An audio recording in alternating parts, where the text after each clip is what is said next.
my fellow countrymen. My name is Manakyn. Welcome to the stream. Thank you for joining me today, and also thanks for putting up with my 5 o'clock starts instead of my 4 o'clock starts, because, man, life has been rough. And when I say rough, I mean like a dog goes, "Ruff!" That was weird. I'm sorry. I'm sorry I said that.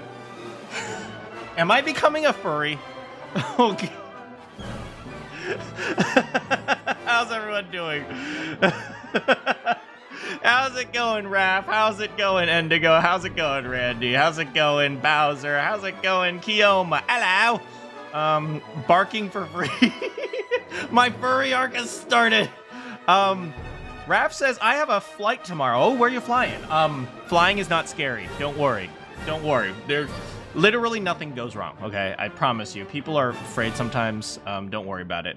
Unless you mean like I'm anxious because I have to wake up early and get to the airport on time. 2 hours early, that's usually what people say. Unless you live in LA, then it's like 6 hours early because, oh my god, going through LAX freaking traffic. And then after that, going through... I am talking about LAX in the airport in the middle of the graduation song right now. I don't know what's going on with my life right now. We're less than a minute into the stream. Look, okay? Quit shaming me just because my furry arc. How's it going, Sam's? I didn't say hi to you yet. Flying by yourself? Also, I'm in America. Oh, okay. Wait, I thought you were in the UK. Wait, only British people are allowed in this stream. What are you doing here?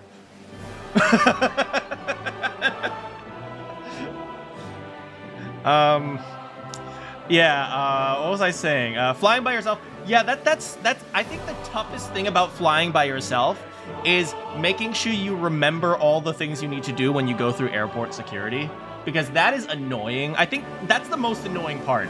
Going through airport security and remembering, oh, I need to bring that and I need to bring that. I think once you get to in the habit of, okay, I remember what I've brought, it becomes really easy. Because it's like, you know, in the airport, I think the most nerve-wracking thing is... Okay, you know what? Britain, you're screwing this up. We're talking about American airport security right now. As an American, this background makes me proud to be British. Yeah, so I think the most difficult thing about going to the airport is you know, like, not being in contact with your belongings all the time, because you have to go through security, so you have to like leave it over here, then you have to pick it up over here. So once you get past that anxiety, everything is super easy.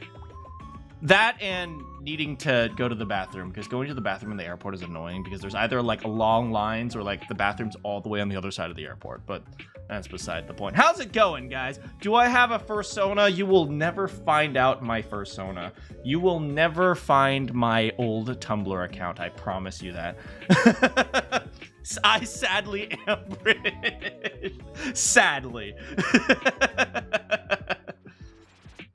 It's more the recent string of American crashes. Do not worry about that. I promise you, you have nothing to worry about. Virtually all of those, there were like 7 different levels of failure that happened. Like, they're like, do not worry. Okay. Nobody said anything about Tumblr. I'm just self-reporting at this point. But no, I'm serious, right? Like those failures were like due to like 19 different levels of failure. It's like you have nothing to worry about. At least it's not Tumblr and DeviantArt. Frick. Okay, I hope no one finds my DeviantArt. What? I mean, I definitely don't like all the sus artists or anything. Yeah, but yeah, no worries. You are A-okay. Anyway, I gotta start this stream before I destroy my reputation. Frick, I need to turn on my Switch, and I need to charge my thing.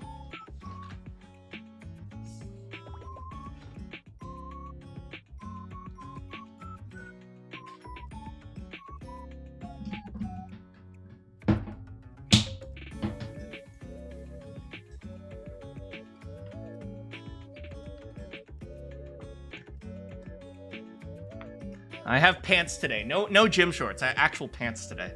Anyway, let's go ahead and start my Switch / old man Wii. Or, the Wii for you old people out there. Fun fact for you guys, I have a Nintendo Entertainment System. Am I just self-reporting at this point? I should just learn to shut up.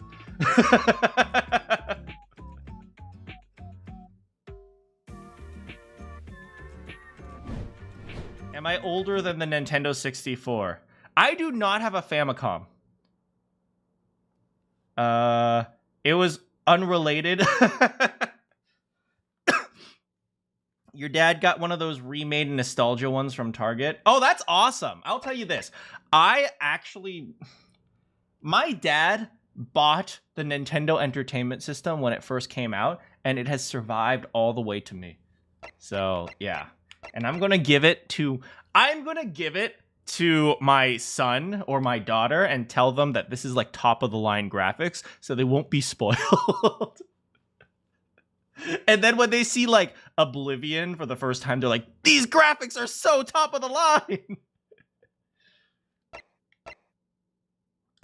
Anyway, yeah, I never turned off my Switch, so we're just on where we were last time. We'll have a quick review. Your father bought one when it came out. Yeah, that's the... I never had a Super Nintendo, though. I only had the Nintendo Entertainment System. You gave mine to the daycare you used to go to. That is so... I'm okay with that. I approve of that. Because now all the young kids will learn not to be spoiled by video games. 2nd of November, 8:56 a.m. The Old Bailey Defendant's Antechamber.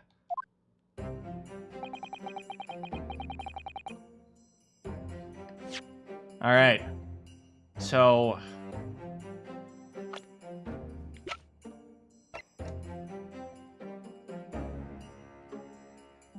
can we all give my man some F's to pay some respects? Gregson, you will always be remembered for the legendary detective you are. You will be remembered for your fish, for your chips, and for your...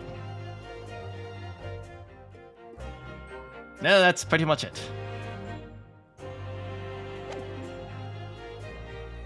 I forgot to switch outfit. You're absolutely right. Give me a moment.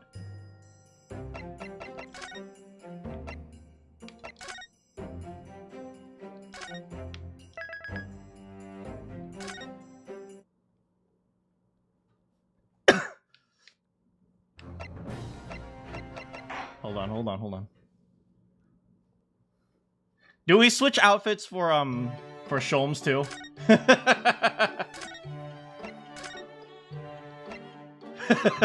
don't know. I don't know. This No, we'll switch back for now. For now. Until he gets his normal hair color back. That's actually a good argument. That's actually a really good argument.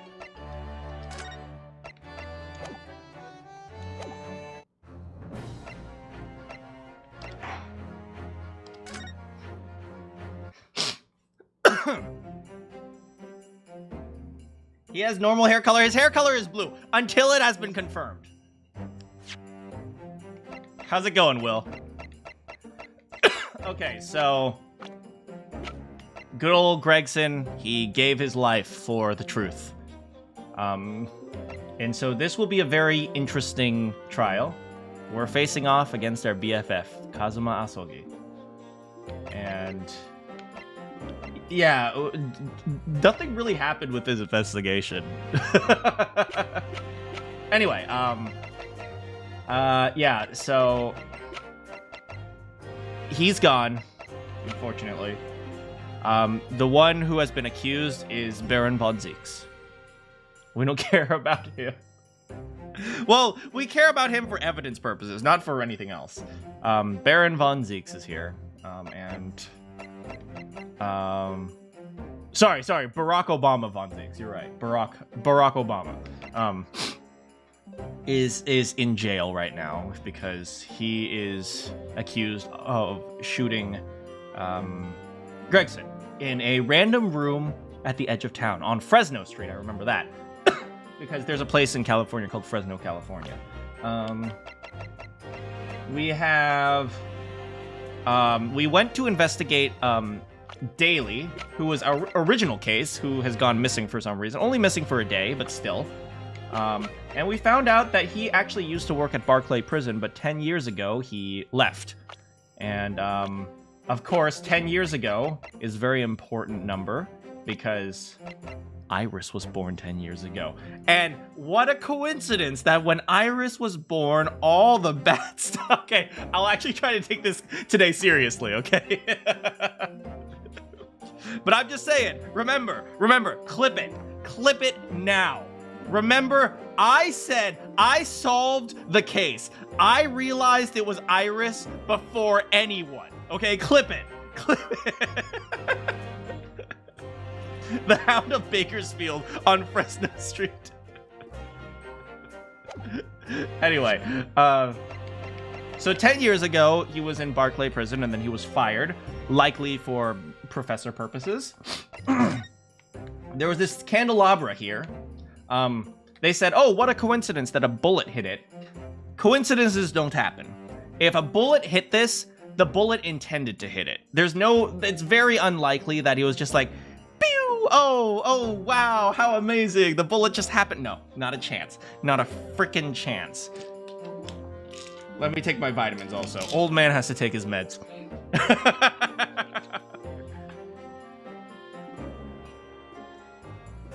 Yeah, our victim, sadly, is Gregson.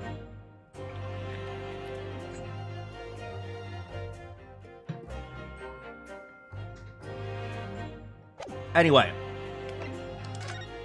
Stop doing drugs. We also discovered that this thing is actually some sort of key. And like a key pops out of the legs. Let's open it up. Yes. Click. It's like a tiny key, but we don't know what it is. It's a toy for Gina. 100%. We do not have any pictures of the crime scene yet. We found a wig that I guess Gregson was wearing. Maybe he was investigating the Red-Headed League because obviously it's a scam, right? Just $4 for free every single week. That's a scam, obviously. We have the gun here, which I was actually looking at this. Actually, we haven't investigated this, might as well. But people believe this is Van Zeek's gun. He says it's not his gun, but he was asked where his gun was. Apparently, he misplaced it sometime within his 10 years of becoming a prosecutor. And supposedly, the professor case was his very first case. So, yeah, we have no idea where his gun is. It's just lost to the ether. So, this is the type of revolver that's standard issue, huh? Yes. And when I asked about whether the records are kept on who they're issued to, I was told that for the past 5 years, they've been engraved with a unique serial number. That's a sling mount?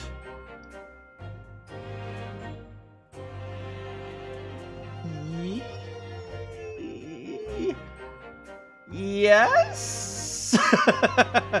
Why would he even carry a gun? Because the prosecutors are, in theory, part of the police force. So it would make sense. Oh, but as far as I can tell, there's nothing like that on this gun. Which tells us that it must have been issued longer ago than that. Oh, that sucks. If it had a serial number, it wouldn't have been Van Zeek's, because he got his 10 years ago.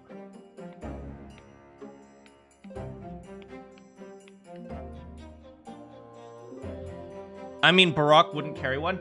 I mean, for as much as we know, he didn't carry one, but he was definitely issued one, right? It doesn't look like there's anything else here.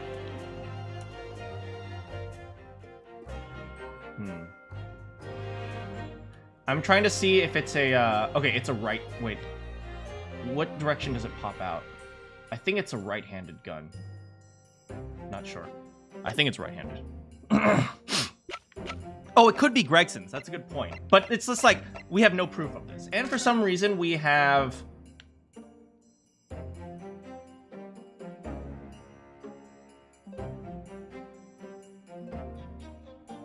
What? Oh, sorry. What? Anyway, yes, for some reason we have a picture of Mrs. Vigil here. Younger, though. And then we got a picture from, Gina from Gregson's office. Wait, is this from Gregson's office? I think it was from Gregson's office. No, this was from, Asogi.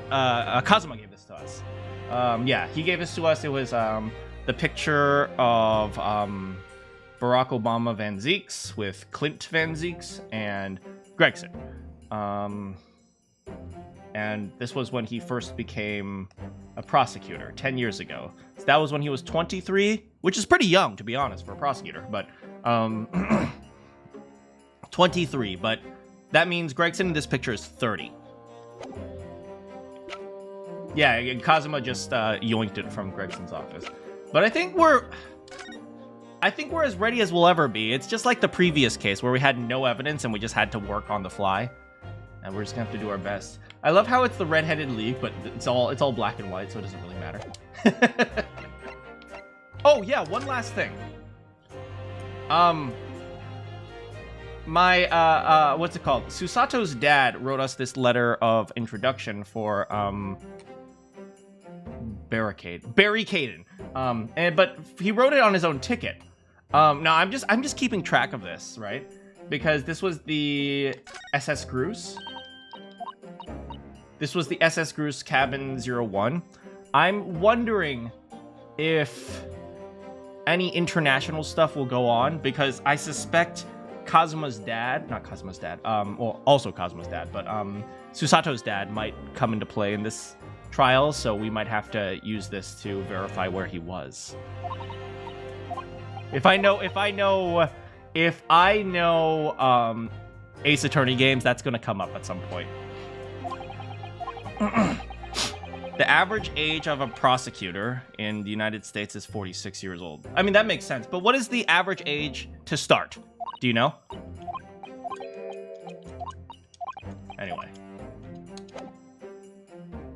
Anyway, so that's our review. Let's go. There's that old familiar feeling again. The crushing pressure of this incredibly thick plot. Actually, no.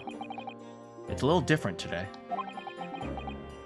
As opposed to the average age of a prosecutor at Ace Attorney, which is 6. Honestly, prosecutors are really young.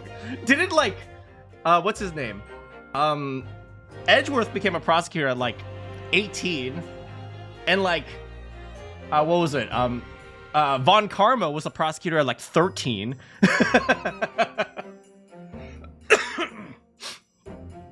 Yeah, I know, right? It's crazy. There's even a more menacing tension in the air.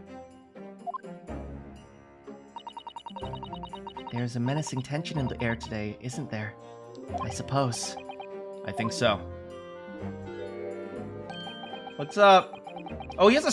I never noticed, but the scar on his face actually goes across his entire face. I never noticed that. It can only be the result of the menacing appearance of the defendant. A little more courtesy, if you please. Oh, I do apologize on behalf of my partner's really stupidity. However, you're certainly not mistaken that this trial is far from ordinary. What do you mean? I'm not privy to the details. However, I understand that no jury has been selected. So the judge is in power?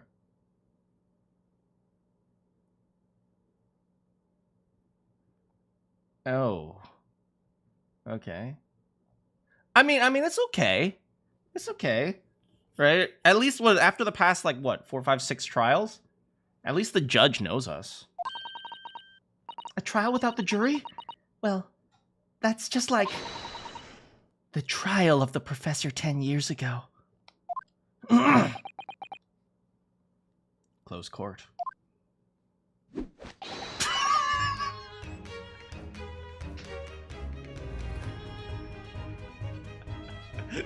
Don't worry, I'll change after the trial.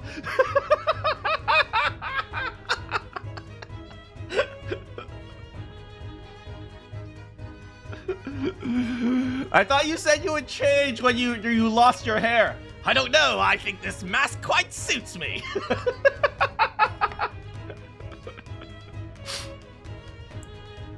Good morning, my dear fellow. Mr. Sholmes. Have you made note of my hair, Mr. Naruhodo? An outright victory for science, you must agree. To be perfectly honest, so much happened yesterday that, I completely forgot about your hair problem. Ha! What to one man is a little hair problem, is to another a day of drinking dubious potions potion after dubious potion. Stop, I'm trying to focus here, Sholmes.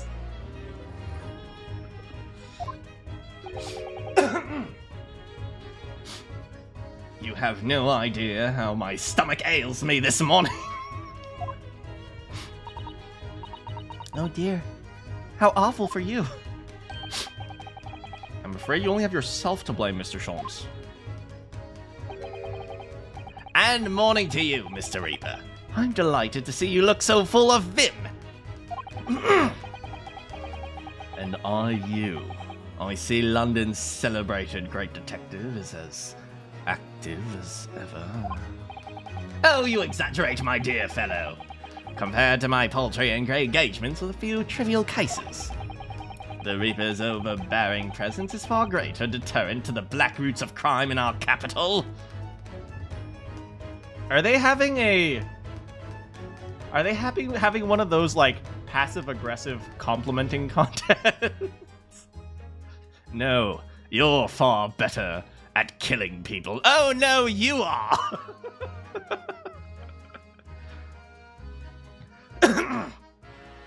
Only 4% of attorneys were between 20 and 30. Oh, interesting. But more women. Doesn't surprise me, I'm there.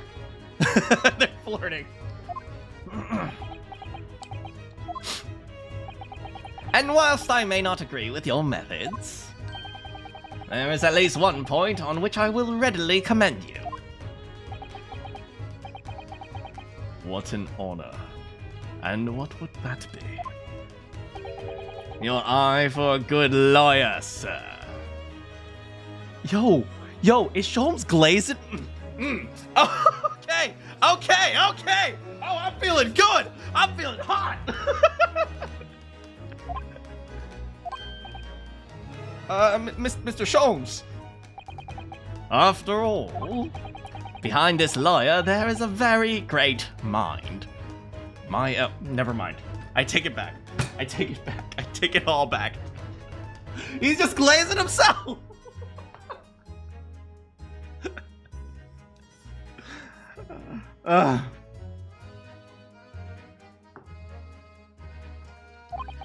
Frickin'. What are you trying to say? I wish only to say that you should be prepared for quite a trial, Mr. Reaper.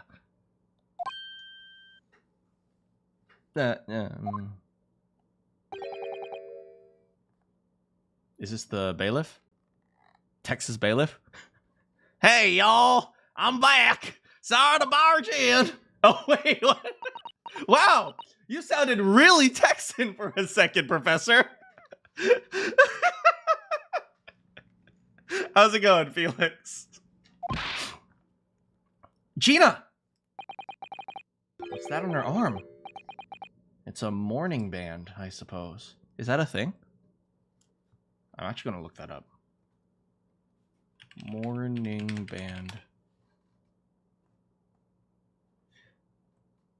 Oh, apparently it's a police thing. It's like an actual police thing. It's like you wear it after a loss or something like that. Oh, wow. I learned something new. Don't worry, Gina. We're gonna catch that guy. And then we're gonna make sure you live a happy life. We're going to I don't know. Maybe we'll help her open an orphanage or something. Father, shouldn't you be at the symposium? I mean, this kind of is the symposium right now, right? Oh, I see. It's been postponed. It's been postponed, so I have some free time. I decided to come along with the police inspector to see our country's up-and-coming students in action. I mean, both of them. I shall be very interested to see the fruits of your studies over the past year. It's an honor to have you here. Let's hope there are some fruits to see. Susato, get us some fruit. Can I give Gina a hug? There you go, Gina. Here's a hug. Hello? Oh, yeah, Gina? Why'd you agree to this, eh? Why'd you take him on? This Reaper bloke. Everyone says it was him, what? What killed the boss? Oh, she looks pissed, man. I usually see her, like, kind of annoyed or, like, just sneaky. You never see her, like, really express her emotions. You know, it's a very, like, I hide my emotions so no one can, you know, get me type of defense mechanism. Sorry, Gina. I don't believe that. Well, if it won't him, who was it? I don't know that yet.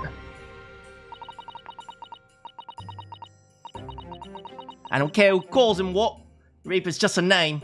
He's just a person at the end of the day. How crazy is it that the one who understands the Reaper the most is some random orphan girl? And if it turns out it was him who killed the boss, then go help him.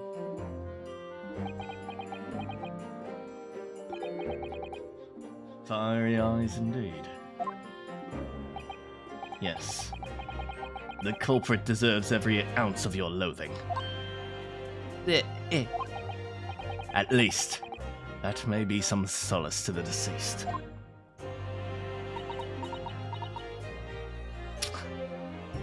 At the end of the day, Gina's not really all that tough. She's still a little girl, huh?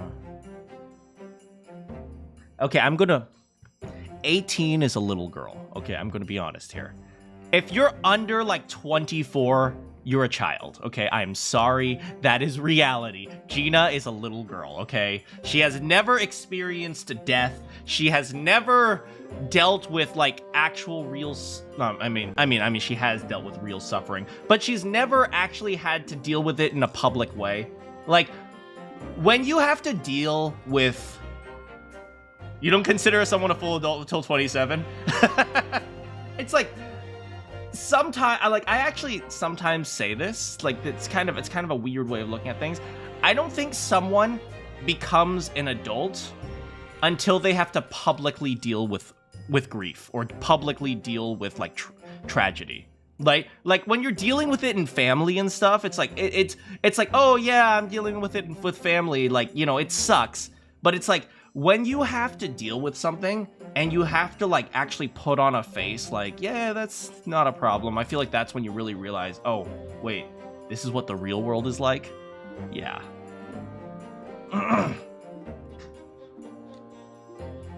24 and under, definitely children. I always, that's kind of like where I think, like, when people really grow up is when you see them deal with a tragedy and they don't actually show it, or something like that. Something along those lines. Please. Hello? Get whoever did this. For the boss. Oh, Gina. I hate feeling this useless. But there's nothing I can do. You've got to find who done this and make the wretch pay! Counsel for the defense and the defendant. Court will begin shortly. Make your way into the courtroom. Juvie isn't a thing until London in 1908. And even then, it's 14 and under. Oh, wow. Yeah, I guess, like, when you're 15, you just get executed, huh? Damn. Great voice out, thank you. Here we go. Yeah, the sad sprites hurt me. Gina's especially, because you never see her sad. You never see her have any emotion other than essentially tsundere. And then when she's actually sad, it hurts. It's time, Mr. Naruhodo. Lord Van Zeeks. Yeah, she literally went to prison, huh? The one who lost his treasured brother to a mass murderer. One who lost his treasured father in a foreign court of law. One who lost the man who helped her escape destitution. All that misfortune. All that pain. On course to collide with this trial. It's time to shine a light on all the dark events. We're lucky that this isn't fully realistic or she wouldn't have even come back. Yeah, I'm gonna remind you guys, jail, at least in the course of human history, jail is a pretty new concept. It used to be, oh, you did something wrong, you die. Or you did something wrong, okay, we'll cut off your arm. It's like, that used to be the punishment. It's like jail, at least in the course of human history, is a very, very recent invention.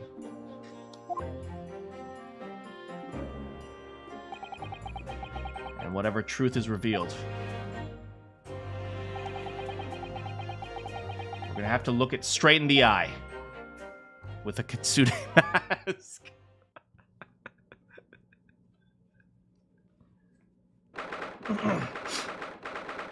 Look, it's his first chance to wear Japanese clothing. Let him have this.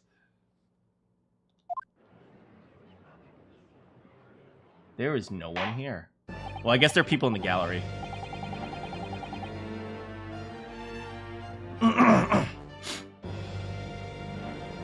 In the name of Her Majesty the Queen, I hereby declare this court to be in session.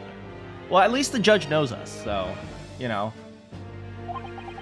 We're here to conduct the fair and just trial of Barack Obama Van Zeeks.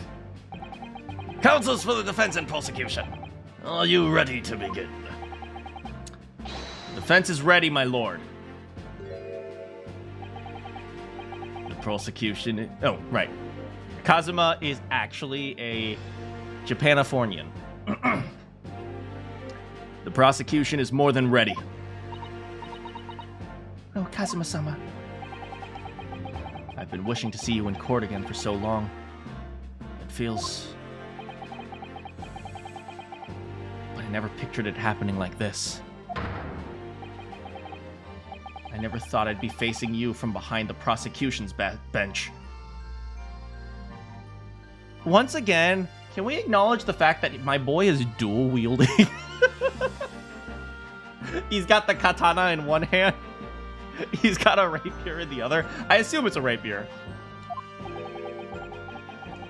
The so-called Reaper of the Bailey has been a scourge like no other, undermining Her Majesty's justice system. Today, we must uncover the truth behind this scourge. In other words, this trial is going to be a lot more far-reaching than Inspector Gregson. He just likes swords, sure. The truths revealed by these proceedings may have unpredictable repercussions through the judiciary. Accordingly, they are to be conducted as a closed trial, with no members of the public present, by Her Majesty's direct orders. Wait, but what about the people behind us? There are literally people behind us. How will that work, my lord? The burden of all arbitration and education falls on my shoulders. Therefore, as you will see, the jurors' bench shall remain vacant today. At least no fire will be flying around. No, there'll be plenty of fire! Oh, they're members of the judiciary, I see. If no members of the public are present, might I ask who is currently occupying the gallery, my lord? They are members of the judiciary.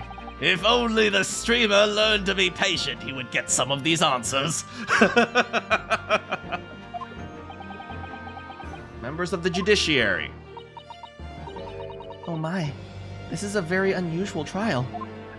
Sorry. No, you don't have to be sorry. There is, of course, another unprecedented aspect to these proceedings, on which I must elaborate.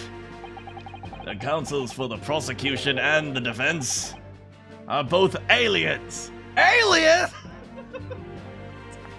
They are here to abduct our cows in Great Britain. Not that kind of alien, Your Honor. Oh, well, welcome. I believe it takes an outsider to see inside the truth sometimes. My boy spittin'. And I stand here in this courtroom now. I'm quite certain this is the reason why I had to come to Britain. Kazuma? Damn it, he's gonna look so much more manly than me. We're just gonna draw crop circles. Prosecutor Sogi, your opening statement, if you please. Certainly, my lord. That's a long scroll. The incident took place on November 1st, just after 5 o'clock in the afternoon. The location was a building of flats on Fresno Street, on the outskirts of the city. The victim's body was discovered there in an old single-room rental property. Yes, Inspector Tobias Gregson. A name I know very well to this court, indeed to this court. Not least for his miraculous resolution of one of this country's grimmest cases 10 years ago. The Professor case. How sure are you about the time of the incident? Several witnesses on the street outside heard the gunshot, and all have reported the same. Yes, that's what Gina told us too. There were a number of witnesses. I have here a plan of the room, which I have conveniently not shared with you yet. The victim was found curled up in one corner. It's believed he was shot from the front at point-blank range and died instantly. None saw, but all heard. How convenient, right? How has the range been determined? There were scorch marks around the entry wound. Such marks are caused by the gunpowder used to fire the bullet. But powder hot enough to leave scorch marks is only ejected a few inches beyond the barrel. Iris owns a... Ooh, you're thinking now. In other words, it only happens when the target is at point-blank range. What is point-blank? It's like within a foot, right?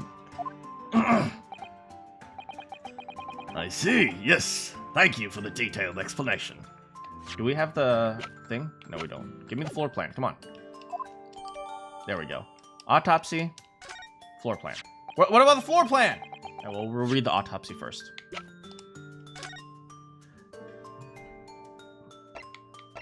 Maria Gori. I feel like I know that name.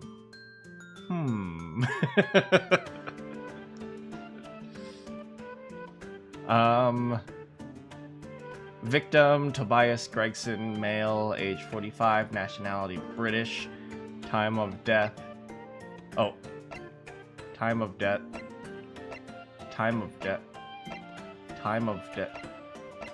God damn it, Maria! What the frick is this? Girl, complete your reports!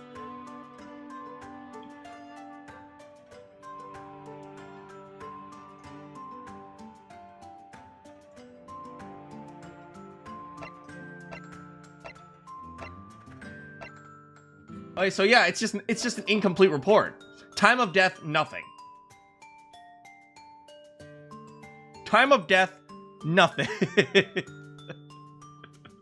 Meanwhile, in a foreign country, look, Shaw! just erased it. Point blank is any distance over which a certain firearm or gun can hit a target without the need to elevate the barrel to drop for a bullet drop. I have no idea what that means, but thank you. I thought I understood guns, but apparently not. Clearly he didn't die. Okay, cause of death. Victim was shot in the chest at close range. Scorch marks at point of entry. Bullet exited the body from behind. Additional observation. Oh wait, he was shot in the chest. Okay, so how would that have hit the candle, which was like kind of up there? I'll have to relook at that. I'll have to look at that scene again at some point. Additional observations. The caliber of the gun used matches that of standard issue firearms for members of the judiciary. I keep saying judiciary. Nationality British. Do you know who's also British? Iris. Okay, well, we'll stop with the Iris slander.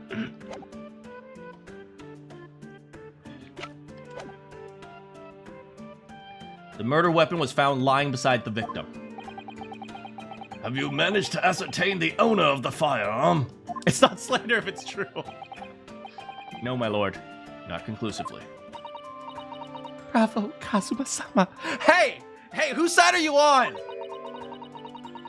We're not trying to use that gun as evidence when its provenance can't be proved. You're praising him for doing his job? Furthermore, my lord, as I've explained... Ow! Who shot that? As I've explained, the revolver was fired at extremely close range. The bullet passed through the victim and struck the wall behind him. There's a candelabra mounted on that wall. And the tip of one of the candles was found to have been blown off by the projectile. Once again, I don't believe in coincidences, right? Because what is the probability that it hits the candle, but also only hits that candle and hits it in a clean way? No freaking chance, right? If it hit the candle, chances are it would have hit part of the candle, it blew up, and then another part of the candle like flew off or something like that. Like the other sticks are completely unharmed. Not a chance, not a freaking chance.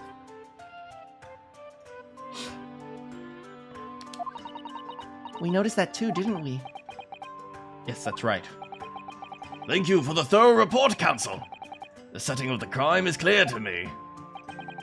You will submit the plan of the crime scene as evidence, please. As you wish, my lord.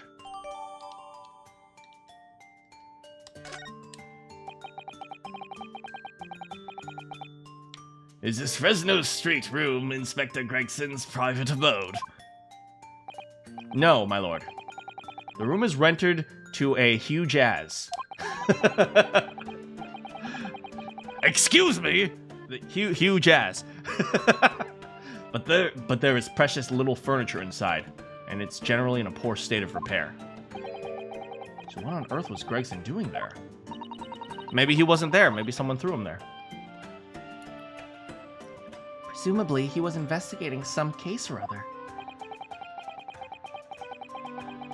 When a policeman was informed of the gunshot from the witness and rushed to the scene, he found only the deceased inspector and the accused standing alongside, holding the revolver. The attending officer arrested the accused on the spot. So, the details of the case are clear. In that case, the prosecution would like to call its first witness. Okay, well, before we do that, we should investigate this as well. Okay, I want to check. I was hoping to see something like instant death or something like that, but it doesn't seem like that's clear. The victim was shot in the chest at close range in the front. Because if you guys remember, he was like, they said that Gregson seemed curled up. So, I want to see. If you were shot in the chest, would you be praying like this? I don't know. Like, if you were shot in the chest, I would imagine you were blown backwards, right? So if you were shot in the chest, you would have been facing in this direction, right? And then, so you would have been shot, and then you would have been blown back, and you would have landed on your back, right? So that's the first thought. This is the thing with the case notes that were like the autopsy stuff. Like they said that this thing was this board. And again, this supports the died of cringe theory. This board had like things only a detective would have or something like that. Like that's what they said. We have a cup of coffee here. Fireplace? I guess it's a fireplace. But it would hit the cable. Alright, first witness. A name, please, counsel. Naturally. The accused himself. We have not discussed this. The defense has the right to know if the prosecution is going to call my witness to this thing. Never mind. As a prosecutor, he believes in the oath of the office he's taken and will be compelled to tell the truth. Very well. Let the defendant take the witness stand. Okay, so looks like we're gonna have to pick apart his own testimony, huh? Or at least get some information.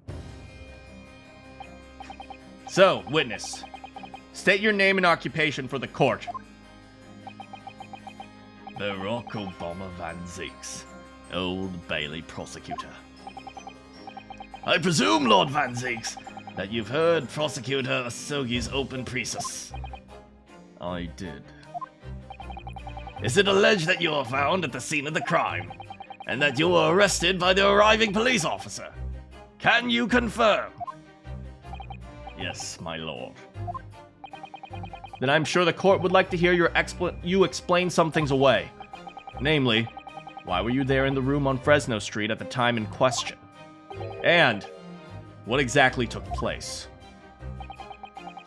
I intend to explain away nothing. I will simply tell the truth. Damn, my boy! He's cool as a cucumber, baby! I do not like cucumbers. They are simply crispy water. I must say, Lord Van Zeeks, you insult all cucumber farmers. Or rather, I didn't want to imagine this day would ever come. But since you became known as the Reaper, a part of me has been dreading it. And dots. Your formal testimony then, witness. Can you guys say please and thank you? Just because he's used to this doesn't mean he doesn't deserve courtesy. It's okay, we'll reunite you with Hairbrain soon.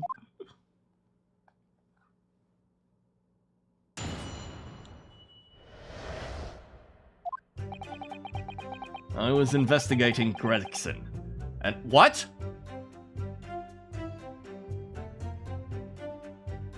Okay, we had no idea about this. You were investigating Gregson.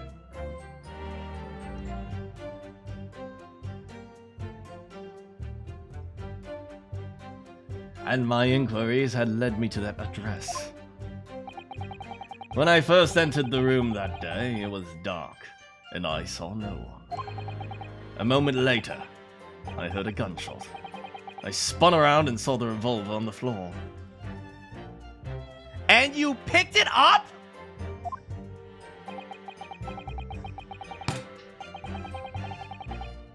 That's some Naruhodo level intelligence, Van Zeeks. What the frick?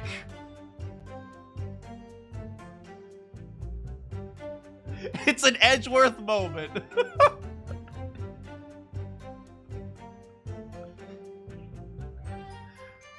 Just as I picked up the firearm to examine it, the door flew open and I heard a man scream. It was only then that the body of the Inspector Gregson appeared before me. Wait, so he heard the gunshot, but he didn't see Gregson? Oh, wait, this is confusing. Let me reread this quickly. He was investigating Gregson, and so he went to the address. We don't even know why he was doing that, but he entered the room, you saw no one. It was dark, and then after that, he's heard the gunshot, and you spun around, you saw a revolver.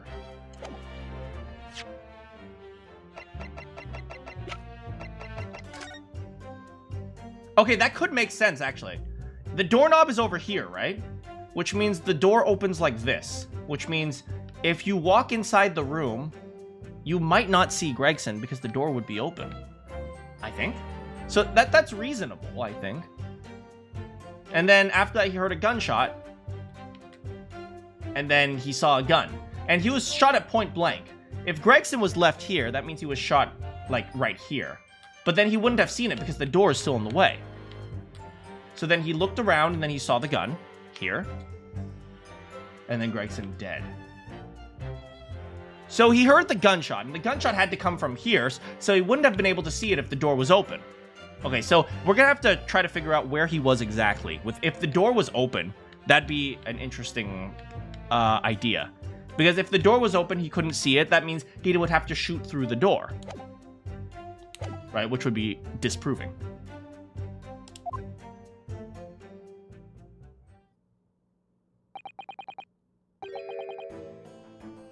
That testimony was the whole truth? It was. So, you heard a shot being fired in a room with no living occupants. And a moment later, a corpse somehow appeared in your before your eyes. Is that it? You're right. You haven't explained away anything. In fact, that would barely qualify as an Okay, Kazuma, you're cool, but no need to be a jerk, okay? Come on. I thought you were my mute apprentice. Yet it turns out you have a way with words. Prosecutor Asogi. It would appear to be a singular tale indeed. Singular isn't the word. It's laughable. My best friend is making fun of my client. What's gotten into you, Kazuma? He's not behaving like himself at all. Very well then. Counsel, begin your cross-examination. Yes, my lord. Oh, yes, my lord! Alright, so the first thing, what the frick do you mean by investigating Gregson? Alright, tell me about this, man. Hold it! You were investigating the inspector? What on earth for? I'm not at liberty to say.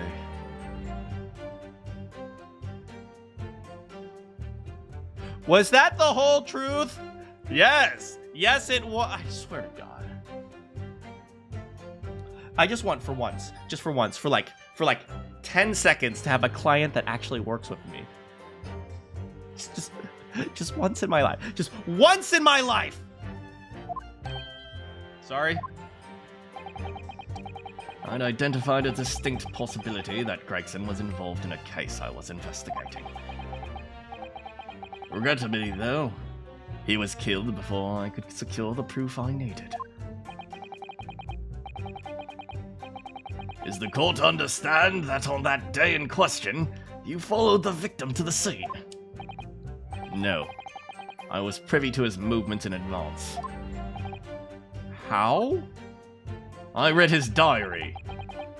I stole into the office.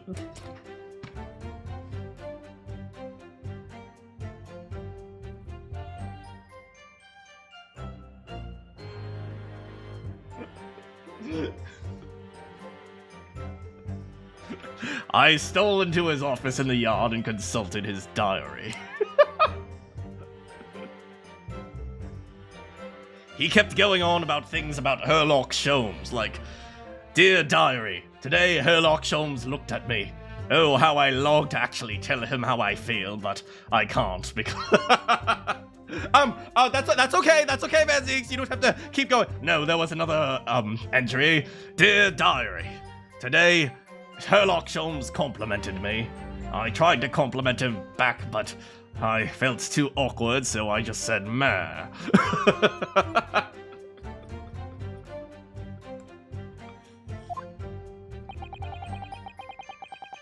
The address on Fresno Street was noted in the 5 p.m. entry. Big if true. You illegally entered the man's office. In Japan alone, that would constitute a very serious offense. And dear diary, Iris terrified me. I can understand that one.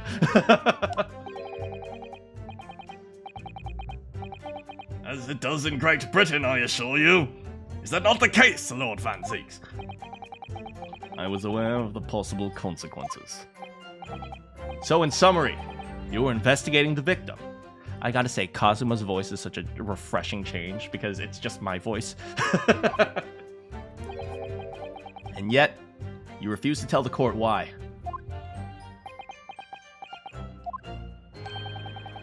I didn't realize British prosecutors enjoyed such freedom to choose what to divulge under oath.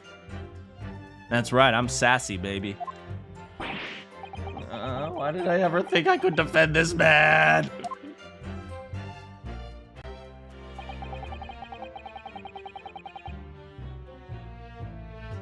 I mean, Kazuma did, you're absolutely right. Kazuma did steal a picture. When I first entered the room that day, it was dark. Okay. Hold it! Have you been to the address before? Hold on, hold on. The room was dark, right? But the candles... Wait. Why do I think the candles were lit? Why do I think the candles were lit? Oh, because they're melted.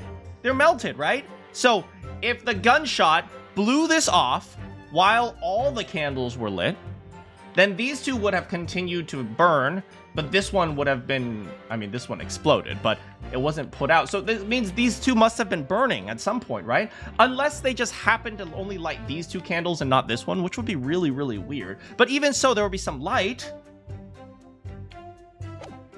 Every time you say something serious, I look stupid. It's okay. Every time I say anything at all, I look stupid. I only learned of the place as the result of my investigations into Gregson's activities. There was no light inside when I entered, so it was all but impossible to make anything out. But at 5 p.m., the sun would have only just gone down. It would have still been reasonably light. The room had a window, but it was boarded shut. Very little light found its way into the room from the outside, so it was extremely murky.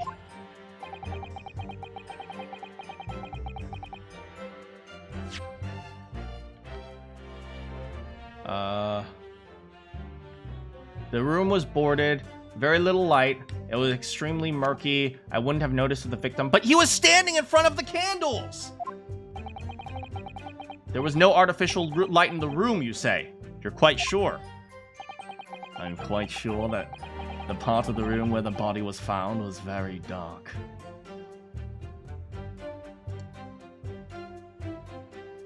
What? I have a feeling there was a small oil lamp burning. Lamp or lump? Stupid British English. Cambridge Dictionary.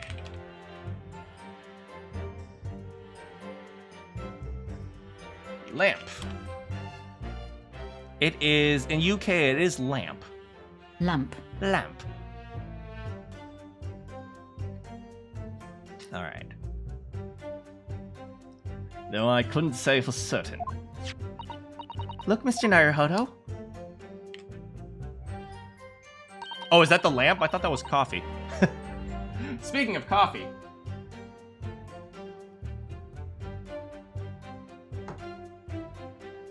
There's a small desk in the room just here. I remember. And there was an oil lamp. As well as the framed photograph of a very beautiful woman. When I entered the room, I closed the door behind me, started toward the desk to investigate. What did you find? Nothing.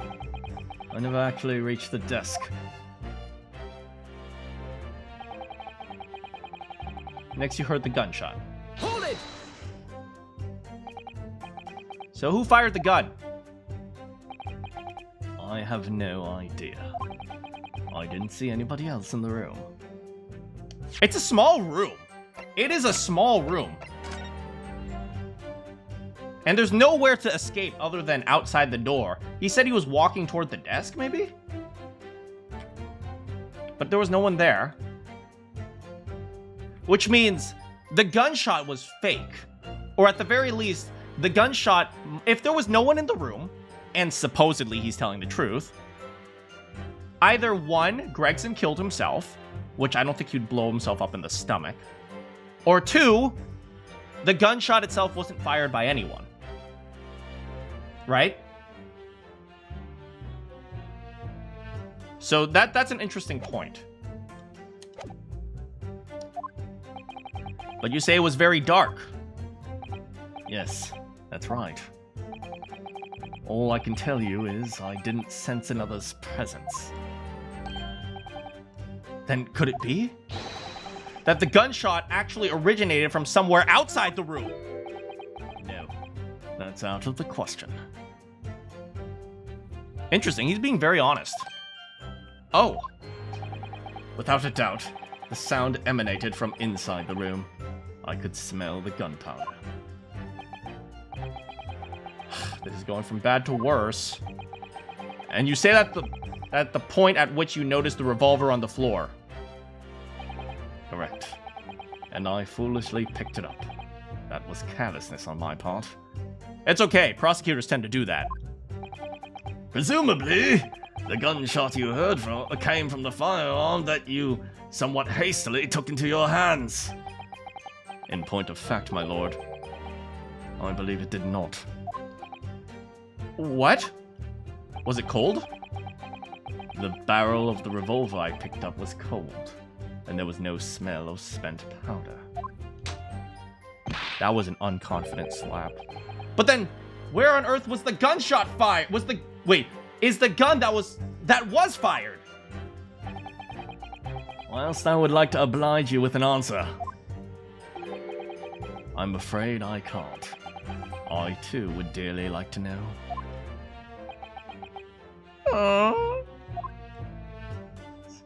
Cough, Edgeworth. Get out of here, Kyoma.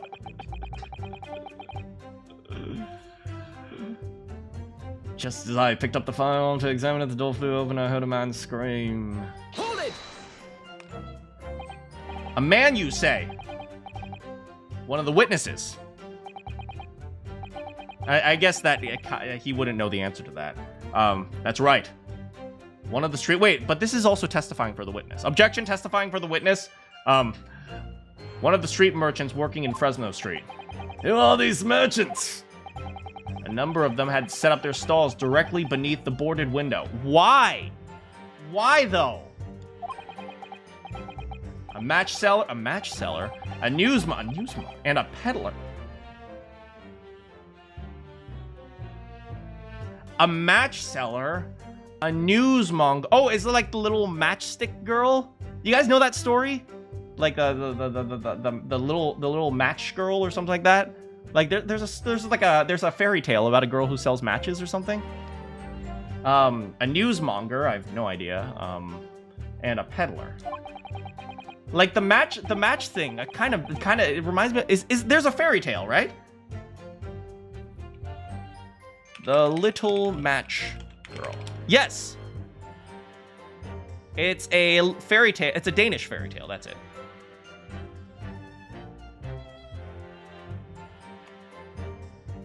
Without a thought of danger, they ran inside to see what would happen. Yes, Gina told us about that, didn't she? They burst through the door together. Through the door with some force, it would seem. They did, and almost gave me a heart attack in the process. But you're supposed to be the Reaper. The first man to come in immediately noticed the revolver in my hand and fled. Well, heroism.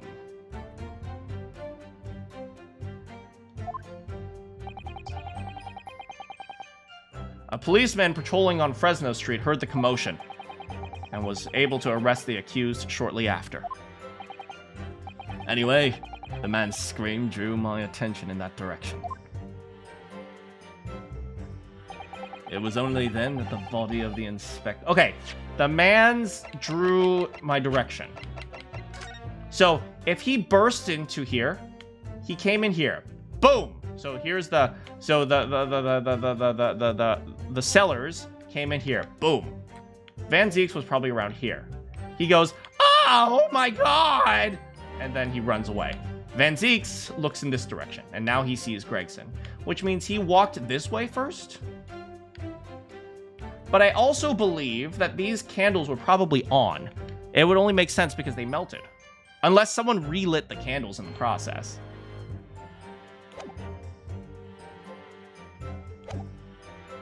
It was only then that the body of the Inspector Gregson appeared before me. Hold it!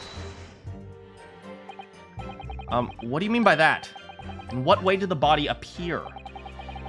I honestly can't explain it, but it's the truth. As far as I was concerned, the body hadn't been there until that point. And then suddenly, it was there. Did you perhaps hear the sound of the victim falling to the ground? At that moment, what I heard was the sound of the door flying open, and the scream of the man who came inside first. Nothing more. I see. After the man fled, I examined the body. I was stunned to find that it was Gregson. Most curious circumstances indeed. How the inspector was killed or how his body seemed to appear out of nowhere, I have no idea. Objection!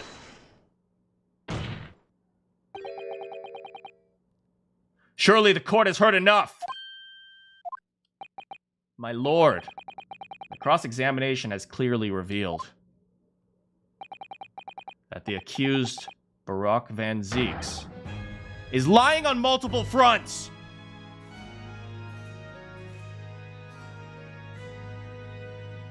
This is hard, man. This is hard. They made my best friend an evil villain.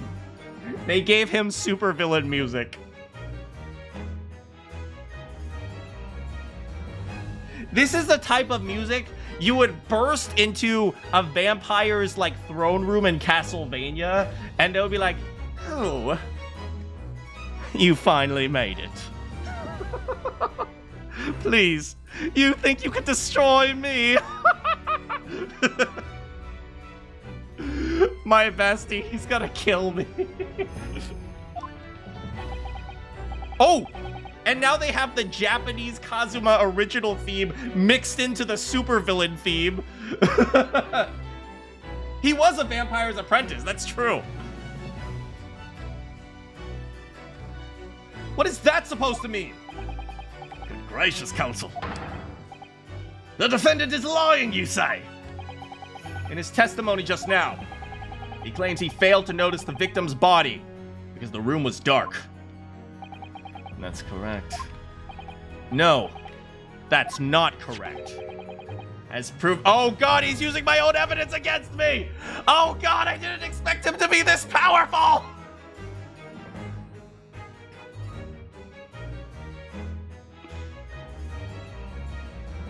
I know your moves before you even make them, Naruhodo. As proven by this candelabra. How has that proven anything? I guess the prosecutors can apparently also contradict testimony. If you examine the tip of the long candle, you can see it's been blown off by a powerful impact. One would assume the projectile from the firearm passed through the victim and struck the candle. The problem comes when you consider the other two candles, which are clearly of a different length. Yes, I can see that only one candle appears to have been struck by the bullet. We could reasonably expect someone to have lit all three candles together, which begs the question, why only one has ended up longer than the others? That must be because the particular candle was extinguished when the others were burning. Ah!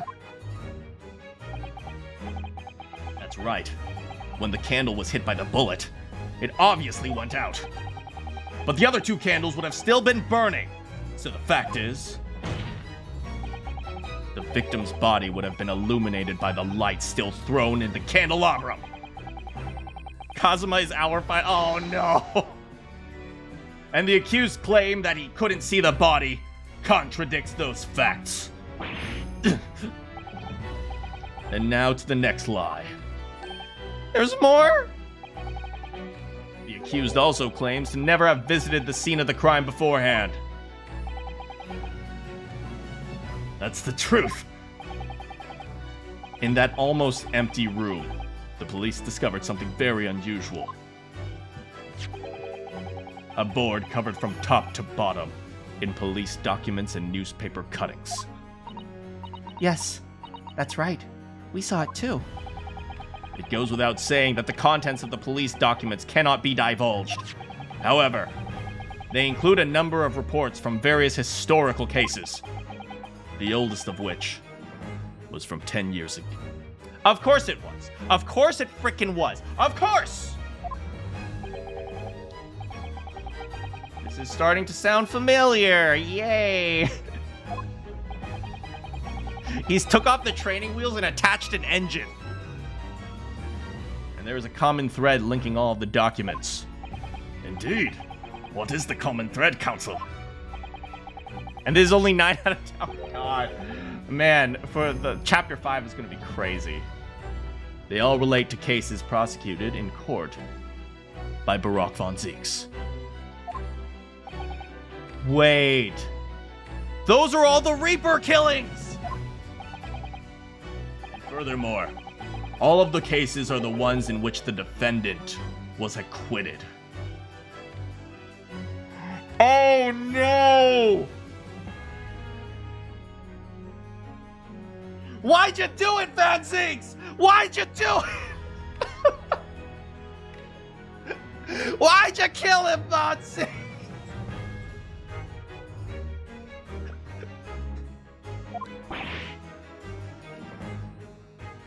Good lord.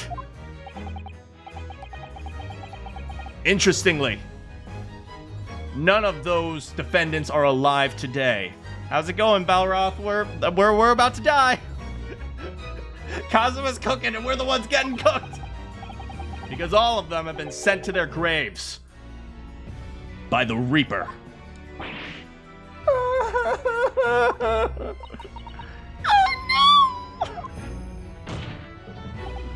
In short, that dingy little room is the Reaper's secret hideout and his base of operations.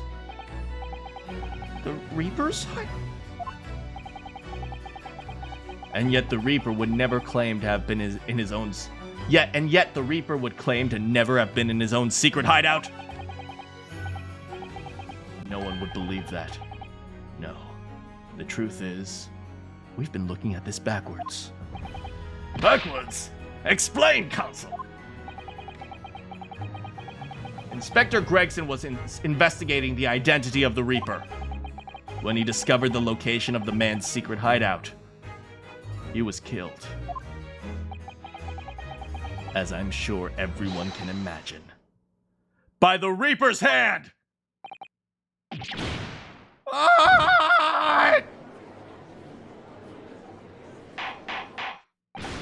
Objection, speculation!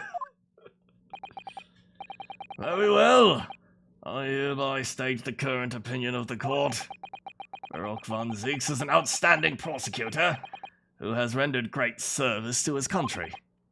However, it is with deep regret that I must concur with Prosecutor Asugi's contention that the defendant's testimony exhibits a number of stark inconsistencies with known facts. All I have done is state the truth as I know it. Kazuma's mean. He's drawing on his expertise as a defense attorney to build his prosecution case. And it's formidable.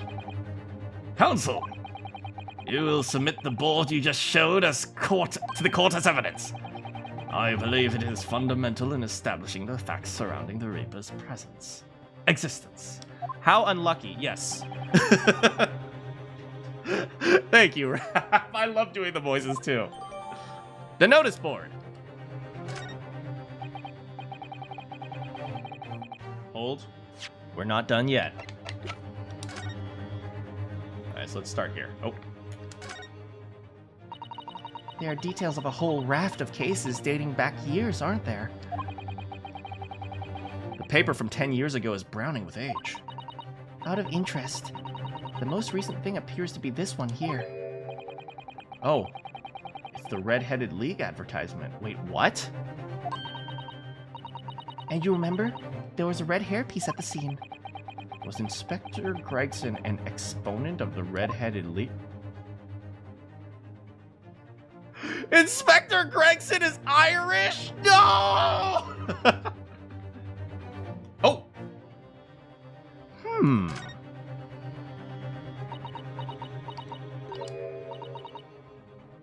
What's this?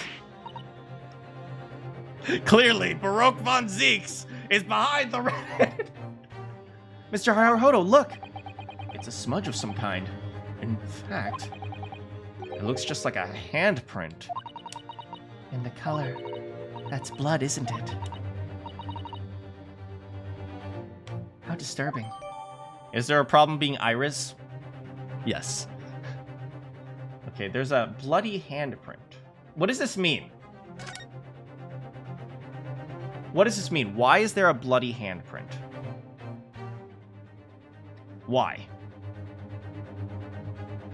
Okay, first of all, we should note a few things. It's upside down. Which means, chances are, when this handprint was placed here, the board was not standing like this. It's upside down at the top of the board. So the board itself was upside down in some way. That's the most obvious conclusion, if you ask me.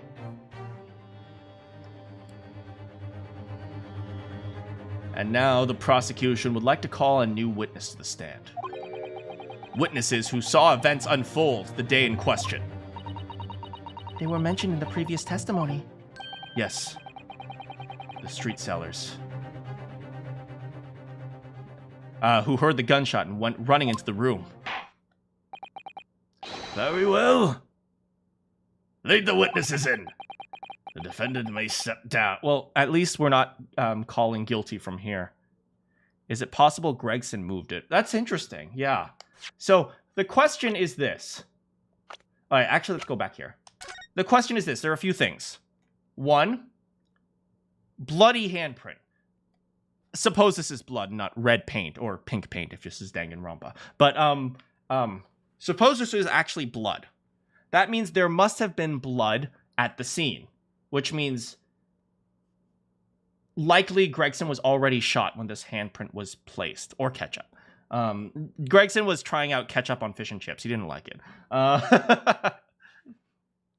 This was already there when the Gregson was likely already dead when the handprint was placed. What does that mean?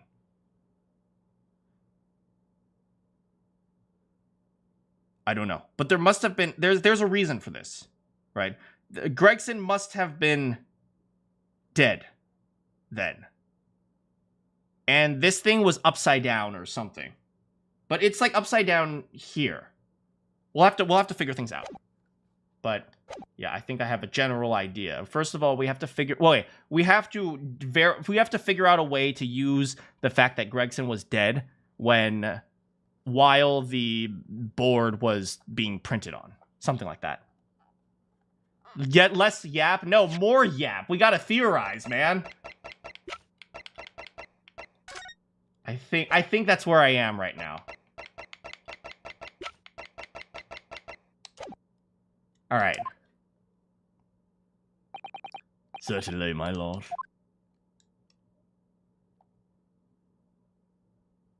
Oh my! Oh wait, what are you?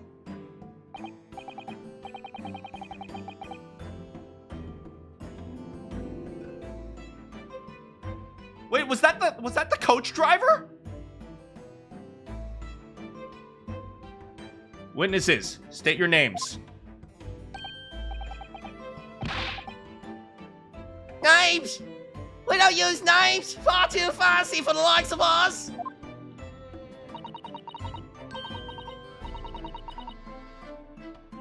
This is a good game. I love this game. This is probably the best game I've ever played in my life. Oh my good. Oh my. We're okay. We're okay. We're okay. We're okay. We're just free and easy, selling what we like, live where we want to live. You might want a more easy voice for the middle guy. No, he has like a really crazy accent. Do you see like, what is it? We don't use names. Likes of Oz. Oz. Likes of Oz. Right, yeah, so. I give them all a vacant stare as they walk down Fresno and spin a few words into a verse for them. Damn, what happened to Beppo? My boy. Damn, did he get fired from the coaching company? Beppo. Damn, my boy's falling on hard times. Also, his eyebrows are his mustache. Do you guys ever notice that?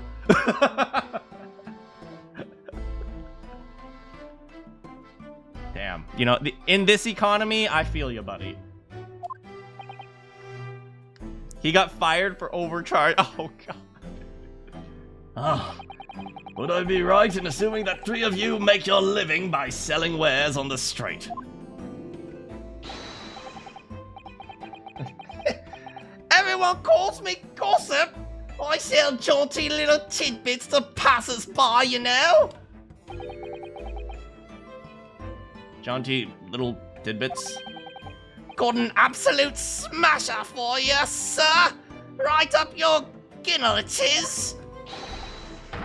6p is the price, not a penny less.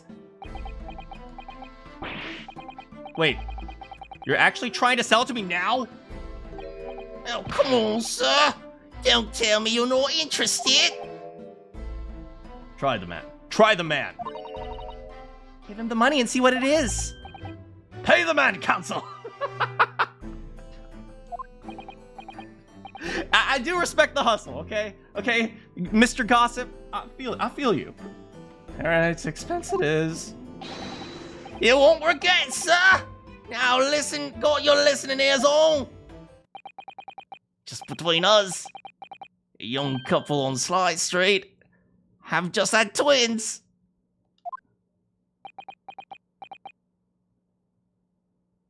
Wait, was that it? Wait, was that it?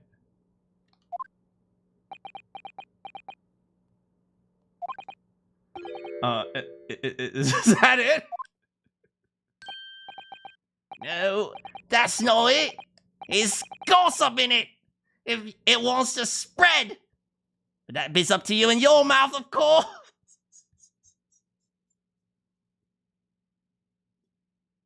Thank you, Mr. Gossip!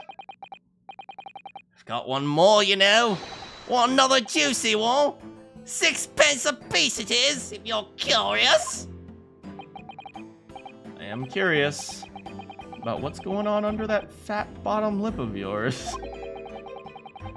Namely, under that unusual bruise or whatever's poking out from under your collar. Oh, yeah. He has like a... He looks like he was choked out or something. What about the next witness, then? What name do you go by, and what do you sell? Of course she's Venus. Oh my god. Oh my god. Oh my god. It's funny, because that's the goddess of beauty, baby. And I think it's exactly what she is. Oh! Oh my goodness! Me? I'm Venus. That's what everyone calls me. Funny, innit? I sell these lovely little fireworks to local school kids. She sells bombs to children.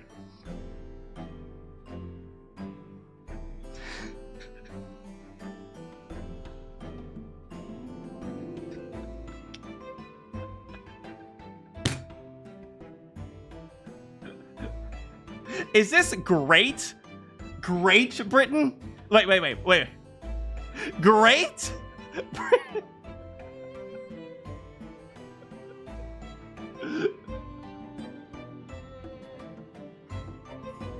How's it going, mystery? Waifu material? Oh boy. But, oh my god, her lighting that match, though. Oh my goodness. Oh my goodness. She knows how to light a fire, if you know what I'm saying. Oh, oh, oh. 6 a pop? What you say? You weren't exaggerating with little. Do they actually sell? Holding explode. She literally lit fire. Oh, wait, that happens all the time. That happens all the time in this courtroom.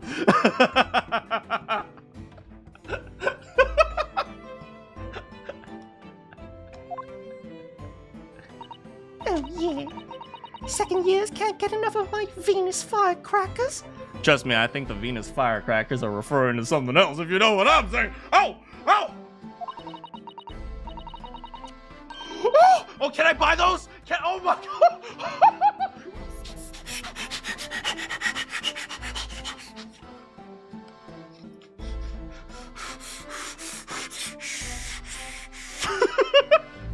Especially when I tell them that if they get 100, they can blow up the whole school.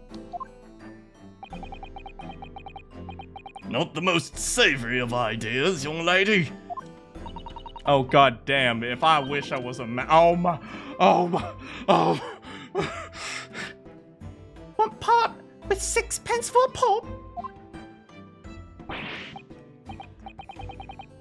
Wait, what? You want me to buy one? Tell you what, I'll let you in on a little secret. If you get 100 of them, you can blow up the whole courtroom. Try the woman. Give her the money and see if she's right. Pay the woman, counsel.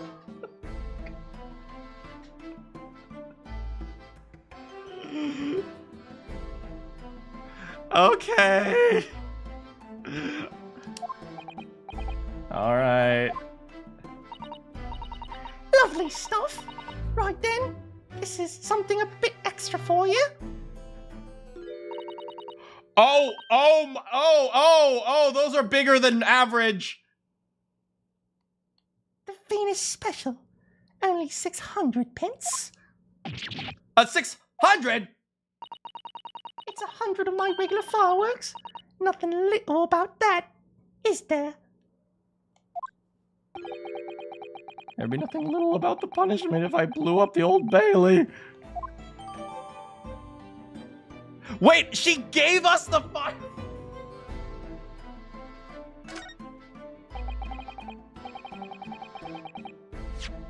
Oh, hell yeah.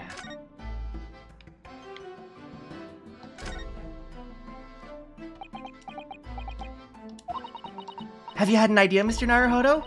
You're staring at the end of the string. Sorry, it's just that the Venus Special.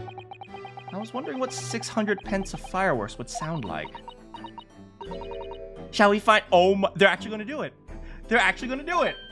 What? But she could blow up the whole courtroom. My bad. All right, that was a fairly sizable bang. My ears are still ringing, Mr. Naruhodo. It sounded almost exactly like a gunshot.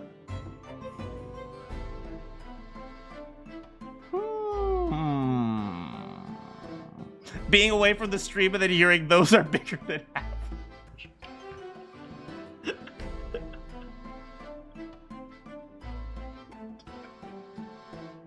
God damn it. Oh, God. How are we not dead? Shall we light another one? Why am I attracted to 200% of the women in this game? Yes. Correct. Correct. And the last witness. What name do you go by? I'm a thinker, me. I think all sorts of thoughts. I think, therefore I am.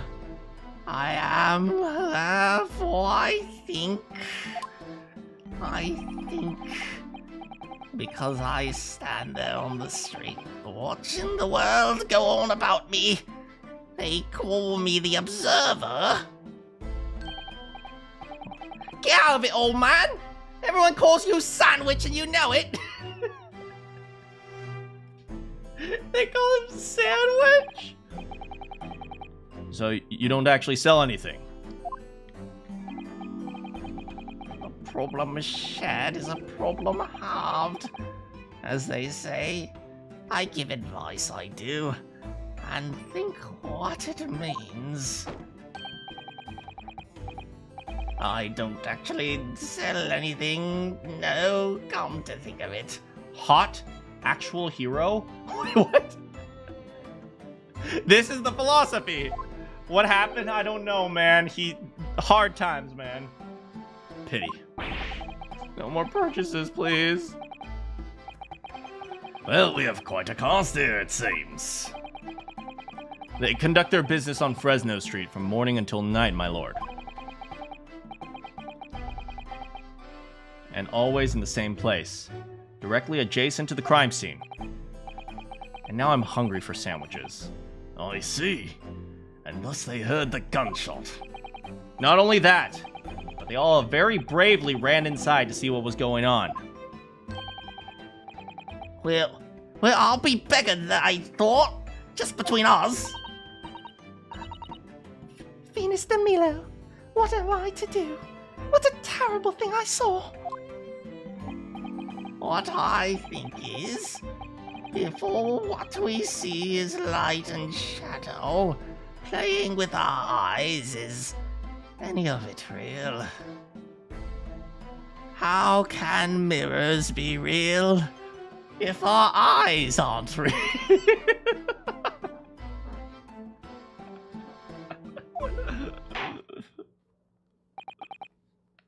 Very well. The court will hear the formal testimony of 3 witnesses. You will describe in detail what you heard. What you witnessed and heard at the time of the incident.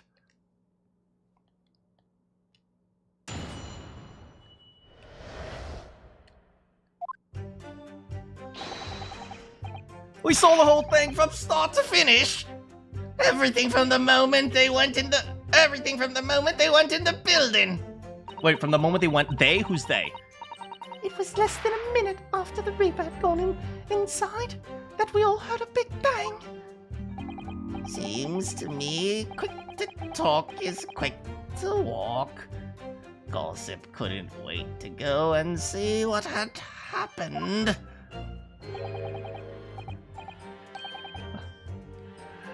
I ran into the room and there he was, the Reaper, gun in hand, standing over the dead body. I was scared half to death, me, so I ran off to find a copper. Gossip is just Usagi. You mean from One Piece, right? Kinda.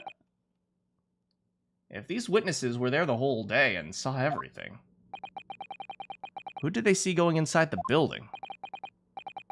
Only the victim, Inspector Gregson, and the accused, Baruch von Zieks. I've seen pictures of the Reaper in the paper. I know what he looks like. And just between us, folks love stories like this. I've made myself a tidy sum already. Wait, he's just using this for profit. But wait, the room was just one of several flats in the building. Someone from another flat could have done it. All those flats on Fresno Street are unoccupied. Damn, hard times. No wonder he's living on the street. Of course they are. They're small, damp, dirty, and expensive to boot. You guys are homeless! The room in which the inspector was found was the only property in the building that's currently leased.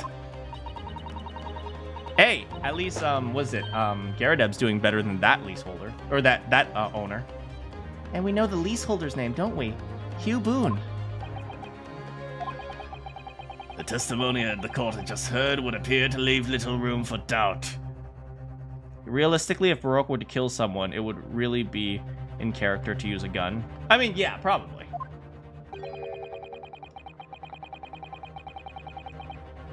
It's becoming increasingly difficult to see how anyone other than the defendant could have committed the crime. No! Thank you for your candor, my lord. Counsel for the defense. Proceed, cross-examine and... Yes, I know, just hit on Little Red Riding Hood. That's what you do. Thank you, my lord! In a closed court like this without a jury, the judge is the only person who matters. I have to break him down. Break down the testimony. I have to break down the judge!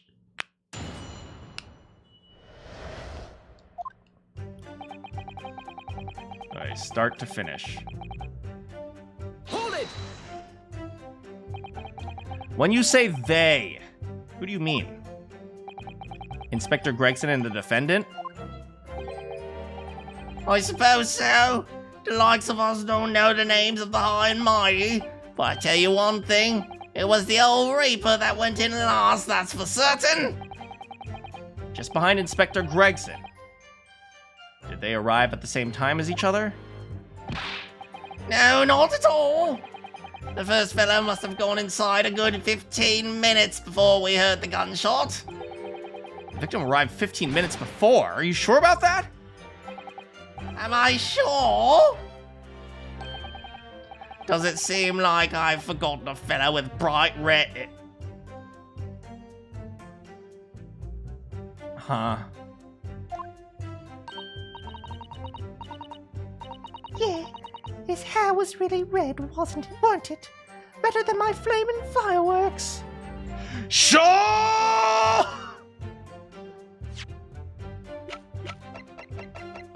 So we have this.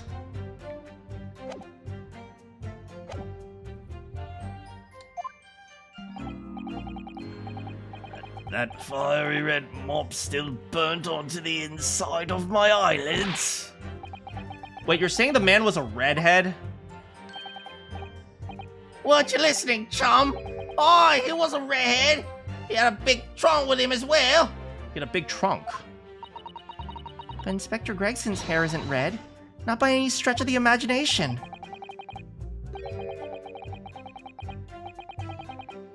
It seems like the person you saw wasn't in fact Inspector Gregson at all, but some other party. I hate to break it to you, but the witnesses are correct. What?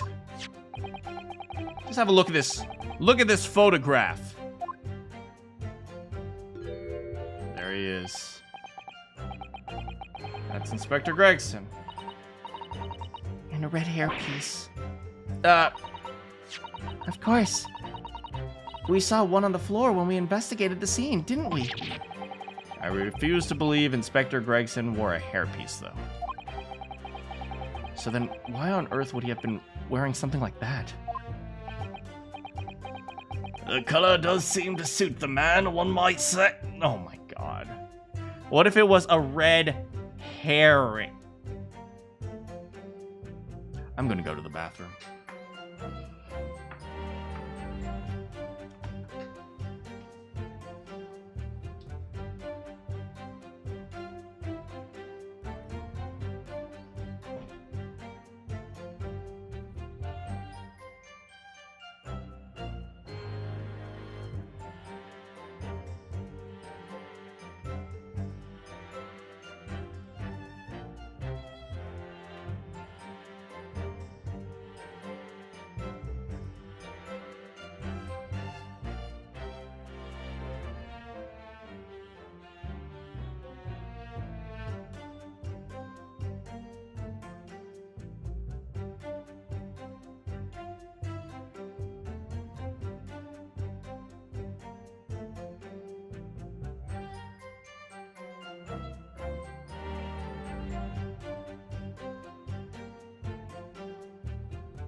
Hello, everybody.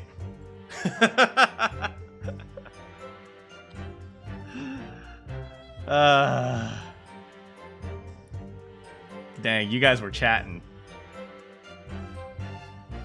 Anyway.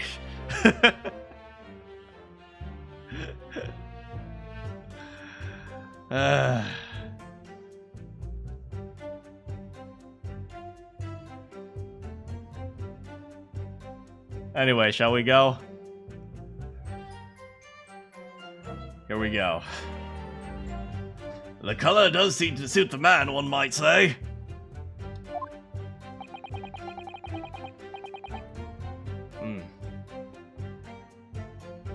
The photograph will be submitted as evidence.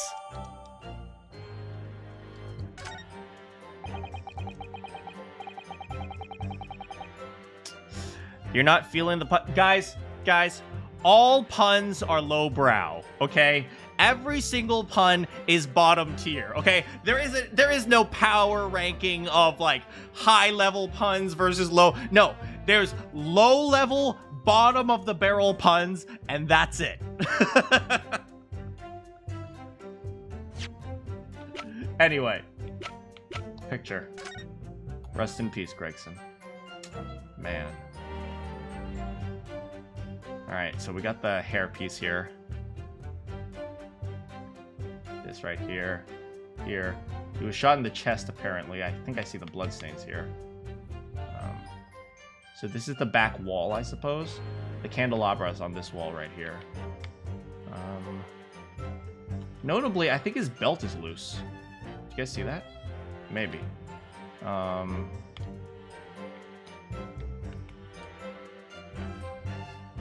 Yeah. Anyway.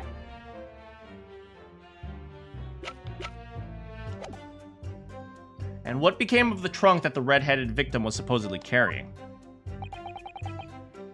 I was informed that no trunk was found at the scene. So it just disappeared.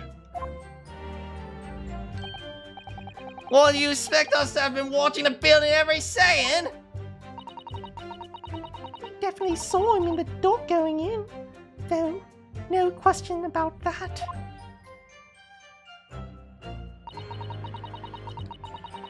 Alright, less than a minute. Hold it! By which, presumably, you mean the gunshot. I said these little things don't die. Oh my god. Oh my goodness. Oh my god. How would I know what a gunshot sounds like? I don't know, because you have these right here.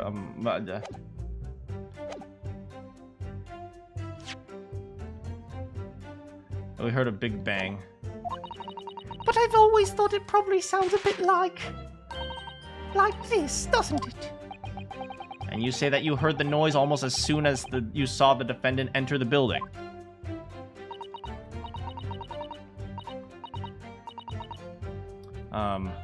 That's right. It was almost straight away. Bang. Bang it went. Just like that.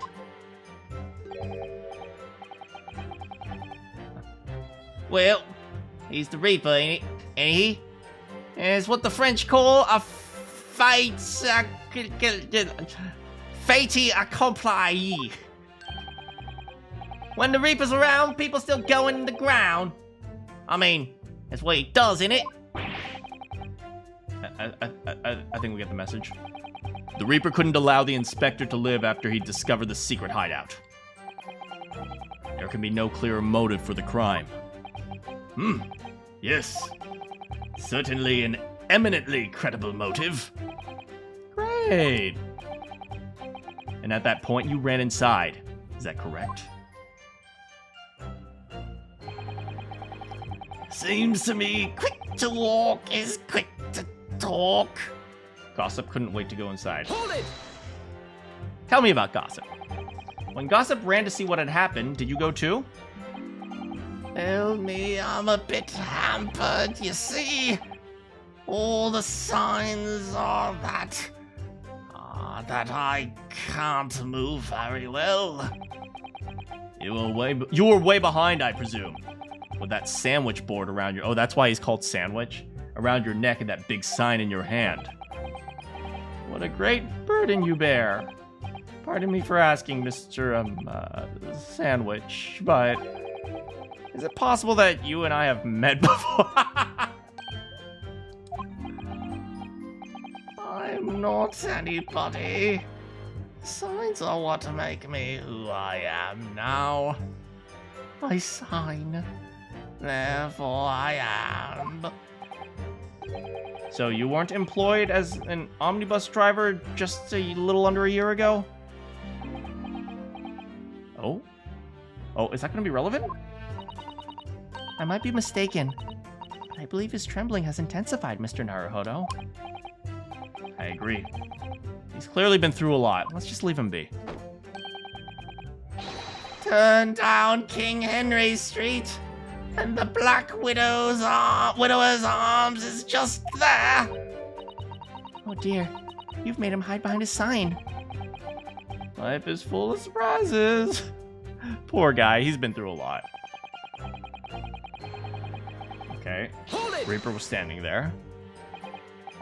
So then you were the first person to arrive? Is that right? There I was. I kicked down the door like a professional, I did, and yelled, "Oh, what's going on here?" Lord Van Zieks claims all he heard was a man's scream, though. It was dark inside the room.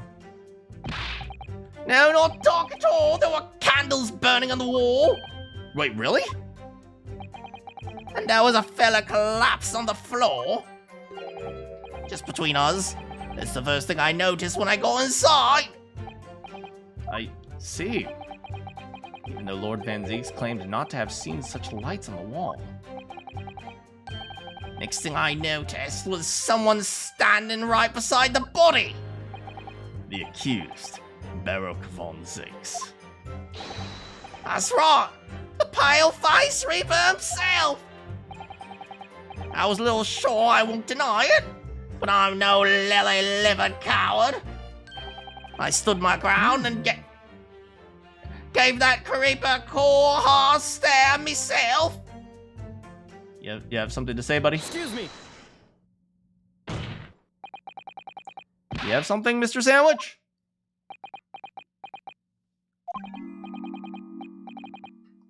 There's really nothing to me. Empty in the head.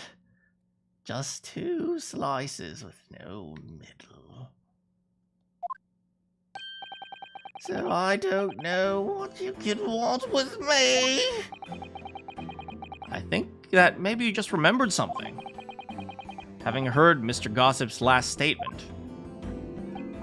What I think is, we're all nobodies, really.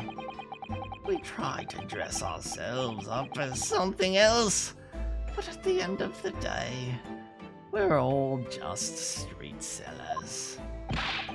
That's enough out of you, Sandwich! Keep your trap shut now! Unless you want us to make you a real sandwich! When he saw the Reaper, he fell clean over onto his backside. Damn, my boy Sam was just like throwing shade out here. That's it? You got me, rotten beggar! I told you to keep that a secret! He screamed, he did. Screamed and scrambled off on all fours. That's all I wanted to say. Mr. Gossip, is that true? The floor was dead slippery, that's what! I wasn't scared, I just slipped. Planted my hand in a filthy pool of blood. Did you now?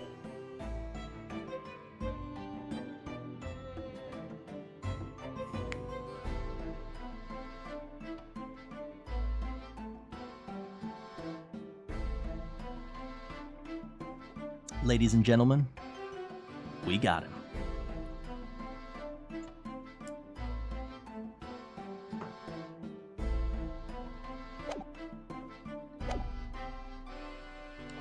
You'd fall over if you saw. Sure, but for different reasons.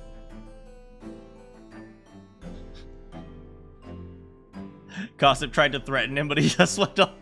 I've already lost everything. A pool of blood. Well, listen here. Even when I was sprawled on the floor, I still kept giving that Reaper a cold, hard stare. Don't you forget it. Let's just go back a little. You said you got blood on your hand. Oh, did oh. Happens to the best of us at times, don't it? So I was scared, so I slipped over. We just keep that between us, can't we? Can't we? No, Mr. Gossip. I'm gonna have to ask you to add that information to your testimony. Ah, poop. Alright, here we go.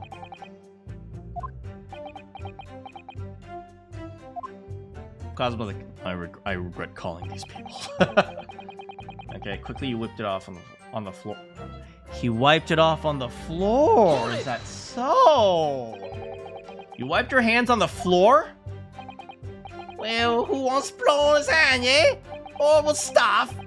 They might have thought I'd done it. No duh. And you didn't think it might be a problem?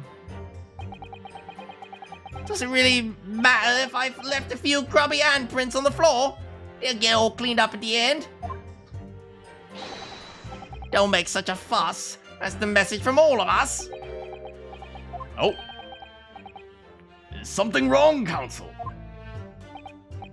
No, my lord. No, my lord. I didn't remember anything in the report about there being a bloody handprint on the floor. Don't come at me at all that. You can't intimidate me. I know what I did. I wiped it off. On the floor, the blood. I wonder, could that be what happened?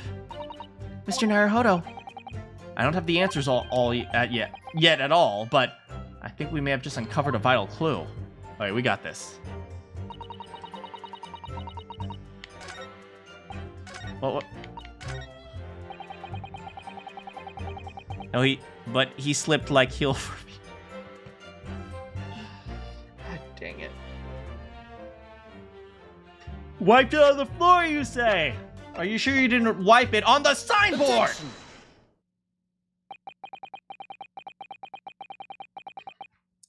So you wiped off the blood from your hand on the floor, huh? Are you sure? Well, what else do you expect me to have done? Does it really matter? The police found no such handprints on the floor during their investigations. What exactly is the defense? If you listen, you'll find out, streamer Manakyn. Okay, fine, I'll be patient. Sorry.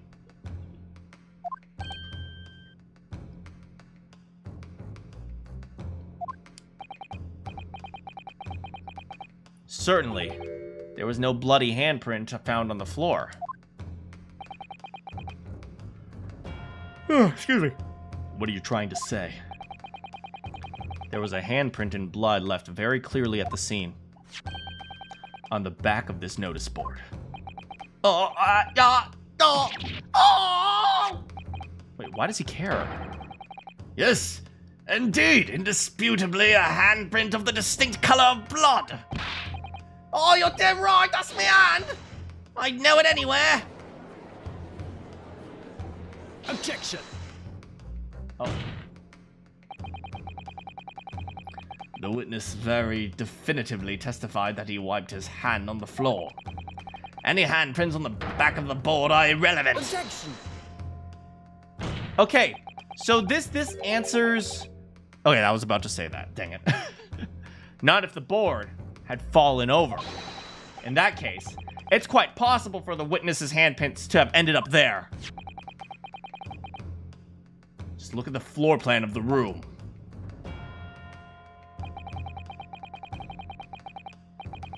The notice board was the opposite corner of the victim in an upright position. Even if it had somehow been toppled and was lying on the floor, it would have been a considerable distance from the body.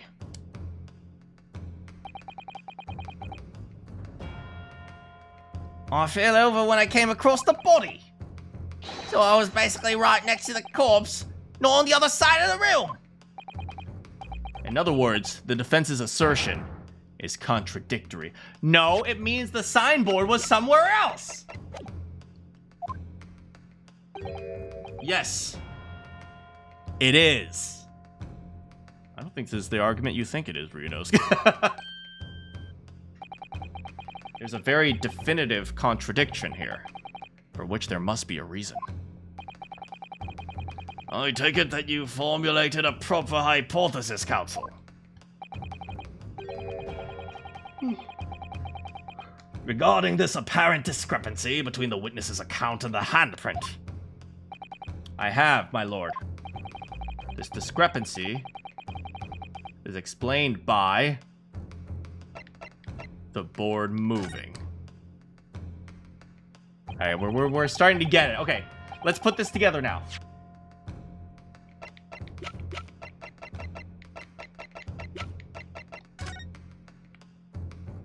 So, which means the board was over here. Which means what happened is the board was actually blocking the body. Hypothesis.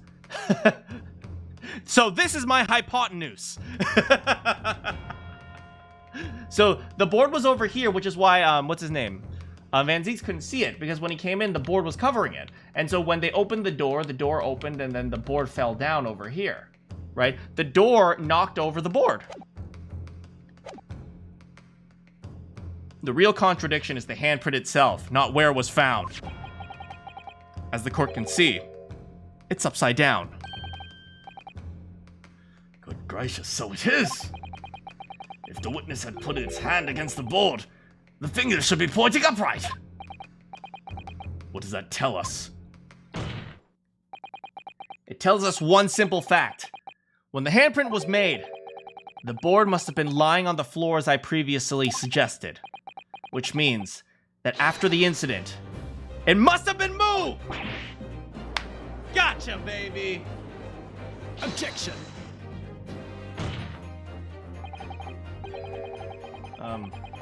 You're claiming that somebody moved the notice board after the shooting? Then tell the court who! I don't know. But the point is, when you consider all the testimony we've heard so far, we can now be very clear on one point. And that would be? The position of the notice board at the time of the incident, my lord. So, counsel, I must ask you to clarify the assertion. All the time of the incident, at the time of the incident, where do you maintain the notice board was situated? Right around here. Take that! This is the only possible location. Immediately adjacent to the doorway. If the court would think back to the testimony given. He said that when he entered the room it was dark. He couldn't see the body. Oh yeah!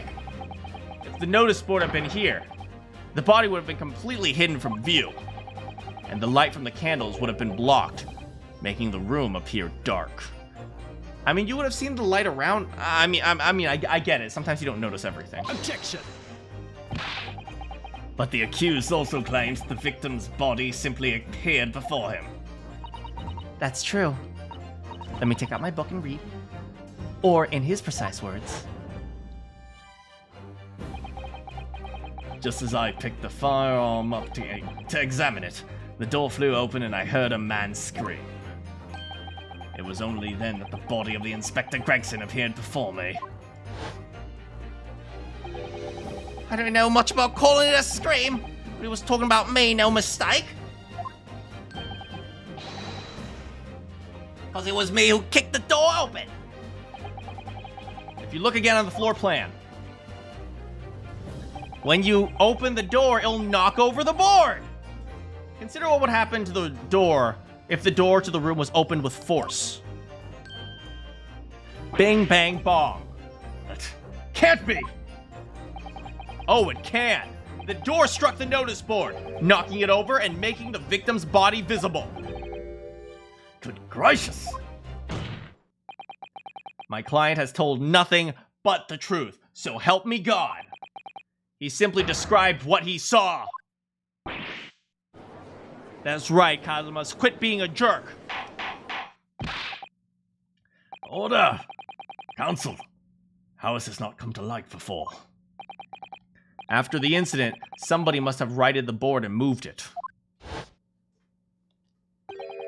into position where the police, myself, and my colleagues saw it when investigating the room.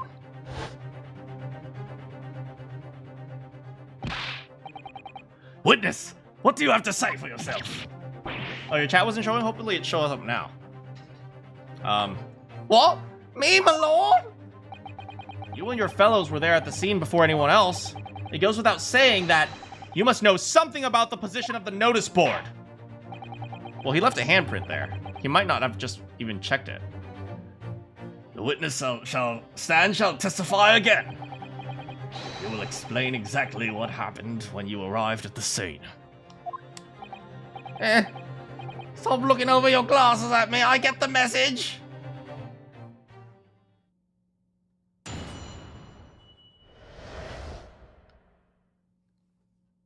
What happened at the scene?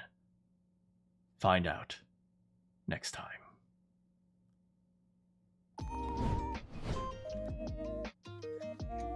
Oh, I'm sorry I have to end early, guys. I'm so sorry I have to end early, but I need dinner. I have not eaten all day.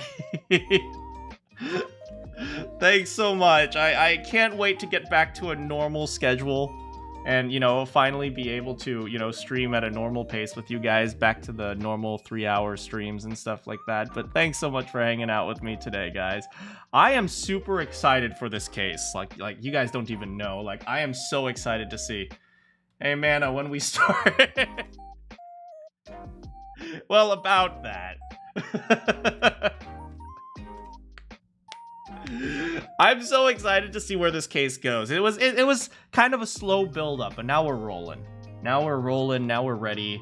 The case is really good. Yeah, we'll have to see what happens, man. I do not know what's going to happen. We got Fat Lip Boy. We got the most beautiful young lady ever selling bombs to children. Did I fall in love with Gina yet? I've always loved Gina. Gina is my daughter that I dote on. Well, now I have to dote on her because Gregson is, well. Yeah, the case is such a doozy. I say that about every... I have never said that ever. I have never simped for a character ever in this entire history of this stream, except for maybe like 1 or 2 or 3 or 4. No, never have I simped once. Not once. Never. Never. We need a lie. It's not a lie. There is no lie here. I have never simped in my life. Except for maybe like 1. No. Those 13... no, never happened. Never happened. Women are awesome. It's not fair. Never simped once. Those 13 were for 1 test. She was pretty, but I've never simped. I never simped. I managed to simp for juror number 2, but she wasn't even here. Nope, never once. I am not a simp. I am a big, strong man.